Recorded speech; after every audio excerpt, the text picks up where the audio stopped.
امریکہ نے اسرائیل پر 7 اکتوبر 2023 کے حملے کا جواز بنا کر حماس کے سرکردہ رہنماؤں پر فرد جرم عائد کر دی ہے۔ بخاری صاحب، اب یہ جو ایک نیا ایجنڈا اور نیا پروپیگنڈا امریکہ نے کیا ہے، اب اس پہ کیا کہیں گے آپ؟ دیکھیے، یہ پروپیگنڈا کم ہے اور گھٹیا حرکت زیادہ ہے۔ بالکل، اس لیے کہ اسرائیل جو کچھ بھی حرکتیں کر رہا ہے اس کو پروٹیکشن دینے کے لیے، اس کو تحفظ دینے کے لیے جس قسم کے اقدامات ماضی میں، آج سے نہیں، پچھلے 70 سال سے امریکہ کرتا آ رہا ہے، اس سے ایک بات تو طے ہے: اسرائیل ظلم کرے، زیادتی کرے، دہشت گردی کرے، جو مرضی کرے، امریکہ نے اس کو پروٹیکشن دینی ہے۔ ابھی یہ 7 اکتوبر کے حوالے سے اس وقت یہ کٹا کھولنا، اس کو پنجابی میں کہتے ہیں نا، کہ یہ جو نیا شوشہ چھوڑا ہے، صحیح بات ہے، اس کی کیا ضرورت تھی وہ سمجھ میں نہیں آتی۔ لیکن وہ برطانیہ کے جو وہ ہیں وزیر ہیں ایک، انہوں نے کہا کہ جی یہ جرم تو عائد بہت پہلے ہو گئی تھی، لیکن اس کو سیل کر دیا گیا تھا۔ اچھا، اور اب اس کی ضرورت کیوں محسوس ہوئی ہے؟ اس لیے کہ ایک تو پریشان ہے امریکہ، جو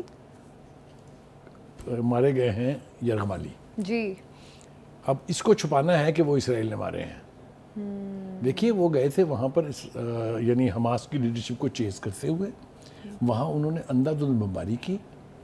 یہ لوگ جو ہیں یہ مختلف پاکٹس میں رکھے ہوئے ہیں حماس نے، جی، جہاں چھپنے کی جگہ اپنی ہوگی وہیں چھپائیں گے نا، ہوا میں تو نہیں چھوڑ سکتے ان کو۔ تو یہ ان کے ہاتھوں ہلاکت ہوئی ہے، اسرائیلی فوجیوں کے ہاتھوں، اور وہ اب اس کا ملبہ ڈالنا چاہتے ہیں حماس پہ۔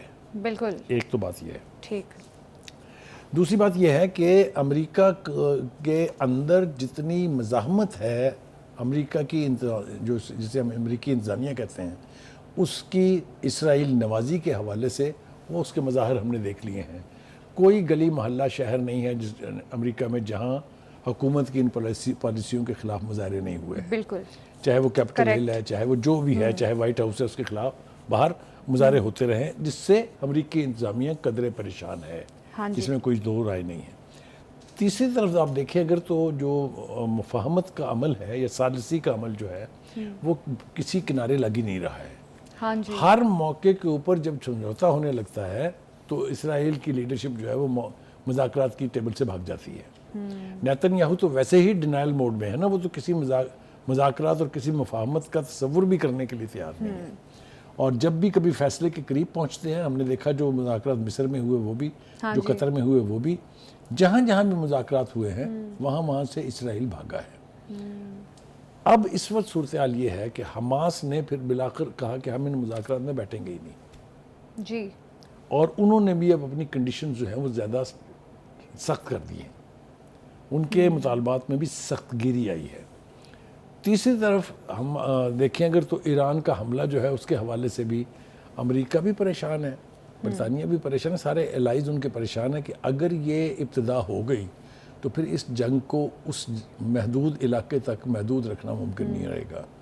یہ جنگ پھر خطے میں پھیلے گی، اور خطے کے بعد پھر اس کا کیا انجام ہوگا اور یہ کہاں کہاں جائے گی، اس کا تصور بھی کرنا ابھی ممکن نہیں ہے۔ لیکن ایجپٹ کے صدر اردوان کی طرف سے بار بار یہ دھمکی بھی دی گئی ہے، یہ وارننگ بھی دی گئی ہے بالکل، کہ ٹرکی کے صدر اسرائیل نے تو ان کو پہلے بار ہی بار تمام چیز جو بولی ڈپلومیٹک کہہ لیں، جو کنونشنل کہہ لیں، جو یونائٹڈ نیشن کی ریڈ لائنز ہیں، وہ سارے کچھ کراس کر چکا ہوا ہے۔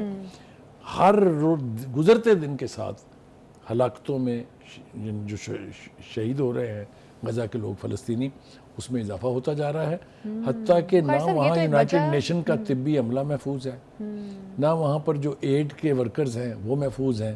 اندھا دھند اس بمباری کا تحفظ کرنے کے لیے امریکہ جتنے بھی کوششیں اب کر لے، میرا نہیں خیال کہ وہ اس میں کامیاب ہو سکتا ہے۔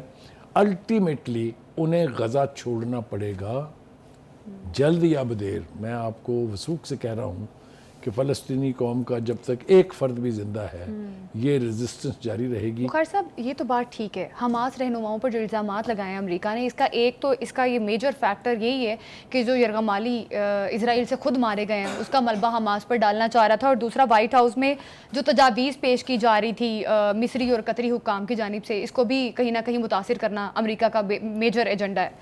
دیکھیے، گزارش یہ ہے اس پہ کہ چھوٹا سا کامنٹ کر دیں۔ میں نے آپ کو جیسا کہا کہ ہر وہ کام کرے گا امریکہ جس کے ذریعے اسرائیل کے کسی بھی غیر قانونی اقدام کا تحفظ ہو سکے۔